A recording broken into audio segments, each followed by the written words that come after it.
Hello everyone, so welcome to one more lecture, and in this lecture I am going to discuss about the potential function. ये kinematics of fluid का एक important topic है, तो हम इसके बारे में डिस्कस करते हैं। आइए शुरू करते हैं। तो पोटेंशियल फंक्शन का मतलब क्या है, सबसे पहले ये देख पाते हैं। जैसे वेलोसिटी वेक्टर है, ठीक है, this velocity vector can be represent in terms of the gradient of one scalar quantity, ठीक है। इसको वेलोसिटी फंक्शन को एक स्केलर क्वांटिटी के ग्रेडियंट के टर्म्स में लिख सकते हैं। तो आप देख सकते हैं यहाँ पे वेलोसिटी इक्वल्स डेल फाई, ठीक है, या ग्रेडियंट फाई। ये ऐसा कब लिख, जिसमें आपका डेल्टा रिप्रेजेंट करता है ग्रेडियंट को और फाई रिप्रेजेंट करता है पोटेंशियल फंक्शन को, ठीक है। लेकिन ये equation v equals del phi कब लिख सकते हैं, जब आपका जो फील्ड है वो क्या हो, कंजर्वेटिव हो, ठीक है। या मैं बोलूँ वेलोसिटी फील्ड क्या होना चाहिए, कंजर्वेटिव होना चाहिए, तब ये इक्वेशन इम्प्लीमेंट कर सकते हैं, ठीक है। अब अगली बात, जैसे मैंने बोला पहले वेलोसिटी फील्ड कंजर्वेटिव होना चाहिए, तो ये हम कैसे आइडेंटिफाई करेंगे कि वेलोसिटी फील्ड कंजर्वेटिव है। तो आप यहाँ पे एक चीज़ ये देख पा रहे हो, v इक्वल्स ग्रेडियंट फाइव, है ना, या डेल फाइव बोल सकते हैं इसको। If the quantity is conservative then it can be written in gradient form, ठीक है, कंजर्वेटिव। तो potential field exist for the conservative velocity field, ठीक है। तो कंजर्वेटिव वेलोसिटी फील्ड के लिए ही आपका पोटेंशियल फंक्शन क्या करता है, एग्जिस्ट करता है। ये थोड़ा सा इसमें मैथमेटिकल पार्ट भी है, तो आगे देखते हैं। प्रीवियस उसमें हमने देखा कि v इक्वल्स डेल फाई, ठीक है, या ग्रेडियंट फाई। लेकिन हमने ये, मैंने बताया आपको कि वो किसके लिए वैलिड है, for the conservative field only. अब हम ये कैसे आइडेंटिफाई करेंगे कि कोई फील्ड कंजर्वेटिव है या नहीं, ठीक है। कोई फील्ड कंजर्वेटिव है या नहीं, तो उसको आइडेंटिफाई करने के लिए आपके पास दो तरीके होते हैं।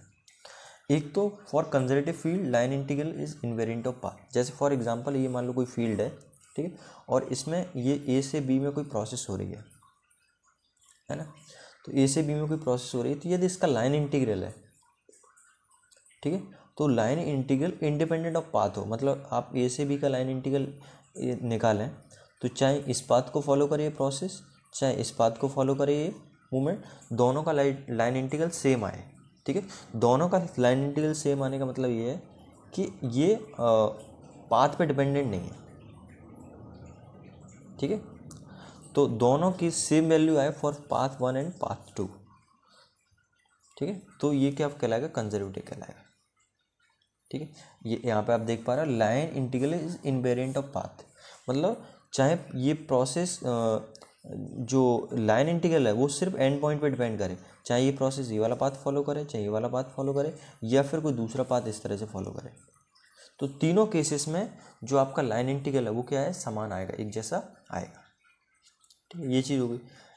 दूसरा, आप मैथमेटिकली और कैसे फाइंड आउट कर सकते हैं, दूसरा फाइंड आउट करने का ये होता है del cross v equal zero, है डेल ऑपरेटर है, और इसको हम बोलते हैं या gradient cross v vector equal zero, और इसको हम क्या बोलते हैं, कर्ल भी बोलते हैं, कर्ल ऑफ द फंक्शन, ठीक है। इसको मैथमेटिक्स में क्या बोलते हैं, कर्ल बोलते हैं, del cross v equals zero. तो ये कंडीशन जब एग्जिस्ट कर रही है तब भी क्या होगा, फील्ड क्या होगा, कंजर्वेटिव होगा। तो फील्ड को हम दो तरह से कंजर्वेटिव फाइंड आउट कर सकते हैं। एक तो हम ये निकाल सकते हैं कि लाइन इंटीग्रल है वो इनवेरिएंट ऑफ पाथ है, तब भी फील्ड कंजर्वेटिव है। दूसरा, उसका जब हमने कर्ल निकाला है ना, डेल क्रॉस भी निकाला, तो ज़ीरो आएगा, तब भी वो फील्ड क्या है, कंजर्वेटिव। एक चीज़ ये हो गया यहाँ से, ठीक है। फॉर एग्जांपल जैसे यहाँ पे दिया हुआ है, मान लीजिए कोई यहाँ से आपने कोई चीज़ थ्रो कर रहे हैं आप, ठीक है। तो यदि इस पाथ पे थ्रो करेंगे तब भी उसके केस में क्या होगा, वेट निकालोगे तो mg आएगा, मतलब उसको mg फोर्स एग्जर्ट करेगा, और इस पाथ पे ये इस तरह से फ्लो करोगे तब भी वो क्या है, mg फोर्स एग्जर्ट करेगा। तो इसका मतलब ये जो फील्ड है, ग्रेविटेशनल फील्ड है, ये क्या है, कंजर्वेटिव है। तो यहाँ पे देख सकते हो, vector is a gradient of scalar function. Example जिसमें ऐसे दिया हुआ है ग्रेडियंट का, earth is a conservative gravitational acceleration, ठीक है। तो आप इसको एफ को क्या लिख सकते हो, एफ को लिख सकते हो डेल क्रॉस फाई, है ना, डेल क्रॉस फाई। इसी तरह आपने वेक्टर को उसके केस में लिखा था, तो ये फाई क्या रिप्रेजेंट कर रहा है, स्केलर फंक्शन है, और इस स्केलर फंक्शन को क्या बोलते हैं, पोटेंशियल फंक्शन बोलते हैं। अभी प्रीवियस में आपने देखा था vector v equals del into phi, ठीक है, जिसमें फाई क्या रिप्रेजेंट कर रहा है, पोटेंशियल फंक्शन को रिप्रेजेंट कर रहा है। अब तक हमने ये देखा कि वेलोसिटी इक्वल्स क्या होता है ना, डेल इंटू फाई, ठीक है, जिसमें फाई क्या है, रिप्रेजेंट कर रहा है पोटेंशियल फंक्शन को रिप्रेजेंट कर रहा है। लेकिन ये del into del dot phi है ना, ये कब वैलिड है, जब फील्ड क्या हो, कंजर्वेटिव हो। और फील्ड कंजर्वेटिव फाइंड आउट करने के लिए आपके पास दो ऑप्शन है, एक तो आप लाइन इंटीग्रल निकालें, line integral must be invariant of the path. दूसरा क्या निकाला है, डेल क्रॉस वी निकालें, ठीक है, डेल क्रॉस वी निकालें, या कर्ल ऑफ द वेक्टर निकालें, कर्ल ऑफ द वेक्टर क्या जीरो आए तब भी फील्ड क्या होगा, कंजर्वेटिव होगा। तो अब डेल को आगे देखते हैं, डेल क्या होता है।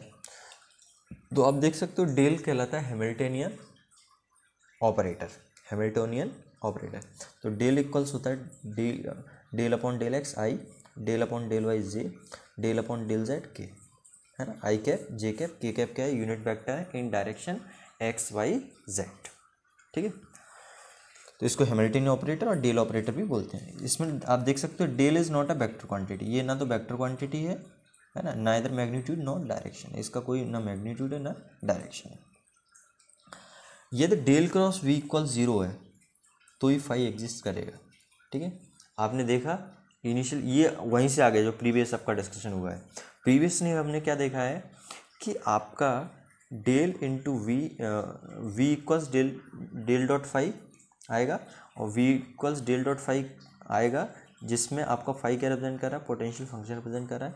लेकिन ये वैलिड कब है, ये वैलिड तब है जब आपका फील्ड कंजर्वेटिव, और फील्ड कंजर्वेटिव होगा तो उस केस में क्या होगा, del cross V equal zero आएगा, ठीक है। तो आप उन दोनों बातों से ये चीज़ निकाल सकते हो, delta cross V equal zero, ठीक है, तभी फाई क्या करेगा, एग्जिस्ट करेगा, ठीक है, पोटेंशियल फंक्शन एग्जिस्ट करेगा। अब पोटेंशियल फंक्शन होता है, ये बेसिकली आपका स्पेस और टाइम का फंक्शन होता है, ठीक है। तो फाई इक्वल्स पोटेंशियल फंक्शन को हम फाई से शो करते हैं, तो phi equals X Y Z T, है ना, ये तीन स्पेस कोऑर्डिनेट है और ये क्या टाइम, ठीक है। अब पोटेंशियल फंक्शन को हम डिफाइन कैसे करते हैं, अब तक यहाँ तक बात ये समझ में आई पोटेंशियल फंक्शन का मैथमेटिकली क्या बैकग्राउंड है। अब आपके लिए जो इंपॉर्टेंट चीज़ आती है जिसके न्यूमेरिकल बेस्ड आ सकते हैं, तो उसमें आता है जो पोटेंशियल फंक्शन होता है उसका स्पेस कोऑर्डिनेट के रिस्पेक्ट में यदि डेरिवेटिव निकाला है, नेगेटिव डेरिवेटिव, तो वो क्या रिप्रेजेंट करता है, उस पर्टिकुलर डायरेक्शन में वेलोसिटी को रिप्रेजेंट करता है। जैसे del phi upon del X निकालेंगे, तो एक्स के डायरेक्शन में निकाला तो वेलोसिटी का कंपोनेंट आ गया एक्स के डायरेक्शन, और एक्स के डायरेक्शन में वेलोसिटी कंपोनेंट हम क्या मानते हैं, यू मानते हैं। तो यू इक्वल्स आ जाएगा minus del phi upon del x, ऐसे वाई के रिस्पेक्ट में निकाला minus del phi upon del y V आ जाएगा, minus del phi upon del z W आ जाएगा, ठीक है। तो ये चीज़ आपको समझ में आ गई। तो अभी हमने जो डिस्कस किया था वो डेफिनेशन देख सकते हो, it is a function of space and time. It is का मतलब यहाँ पे किसकी बात कर रहे हैं, पोटेंशियल फंक्शन की, such that it's negative derivatives give the value of velocity in that direction, है ना। ये बहुत इंपॉर्टेंट इक्वेशन है, इस पर बेस्ड न्यूमेरिकल आएंगे। ये जो यहाँ पे लिखा हुआ U equals minus del phi upon del X, V equals minus del phi upon del Y, W equals minus del phi upon del Z, ठीक है।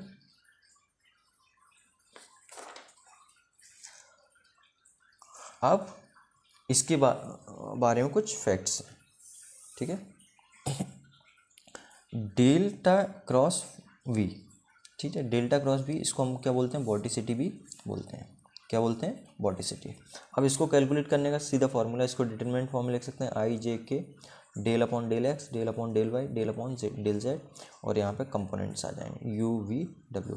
बेसिकली ये क्या है, ऊपर वाला ये डेल आ गया, ठीक है, और ये वी के कंपोनेंट आ गए यहाँ पे, ठीक है, यू वी डब्ल्यू, ठीक है। आई जे के ऊपर लिखना है, फिर उसके बाद आपको डेल ऑपरेटर के कंपोनेंट लिख दिए, del upon del X, del upon del Y, del upon del Z, और ये यू वी के, और आई जे के दोनों में है, ठीक है। तो आई के नीचे आई वाला कंपोनेंट, जे के नीचे जे, और के नीचे के वाला कंपोनेंट लिख दिया, ठीक है। अब इसका वोर्टिसिटी का क्या मतलब, जैसे दो पार्टिकल हैं, ये दोनों रोटेट हो रहे हैं, ठीक है, तो ये डब्ल्यू रेडियन पर सेकंड से ऑपरेट हो रहा है, ये भी डब्ल्यू रेडियन पर सेकंड से, तो इसकी जो वोर्टिसिटी हो जाएगी वो डब्ल्यू प्लस डब्ल्यू मतलब 2W। तो वोर्टिसिटी होता है 2 इंटू डब्ल्यू, जिसमें डब्ल्यू क्या रिप्रेजेंट कर रहा है, एंगुलर वेलोसिटी, ठीक है, डब्ल्यू क्या रिप्रेजेंट कर रहा है, एंगुलर वेलोसिटी। तो जो वोर्टिसिटी होती है, ठीक है, इस वोर्टिसिटी को हम शो करते हैं कैपिटल इससे, ठीक है। वॉटिसिटी को हम शो करते हैं किससे, वॉटिसिटी शो करते हैं ये, तो यहाँ पर W इक्वल्स 1/2 इंटू ये क्या रिप्रेजेंट कर रहा है, वॉटिसिटी को रिप्रेजेंट कर रहा है, कैपिटल ओमेगा, ये बेसिकली ओमेगा है ना। तो ये अलग है, इसको कंफ्यूज मत होना, ये क्या है, W है वेलोसिटी कंपोनेंट z डायरेक्शन, और ये ओमेगा है आपका, ये क्या रिप्रेजेंट कर रहा है, एंगुलर वेलोसिटी को रिप्रेजेंट कर रहा है।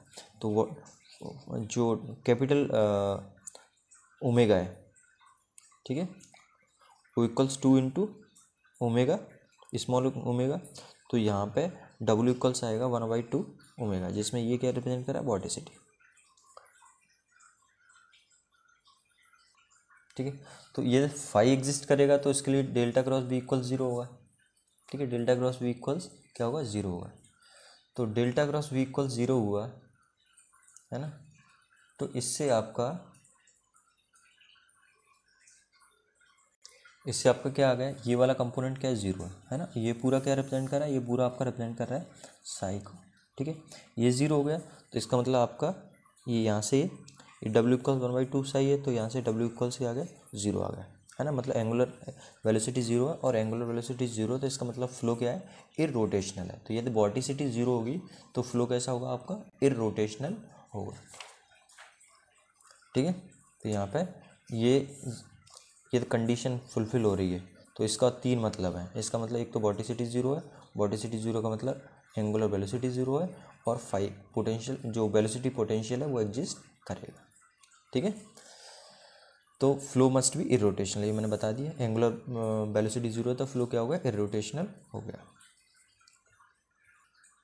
तो प्रीवियस उसमें आपने देखा था कि जो एंगुलर वेलोसिटी होती है वो क्या होता है, वॉटिसिटी का हाफ होता है ना।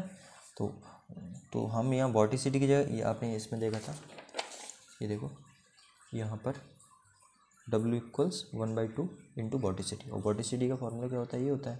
तो इसका मतलब W equals angular velocity equals आ जाएगा 1/2 del into del cross V। तो ये वैल्यूज आपने यहाँ पे पुटअप करी हैं।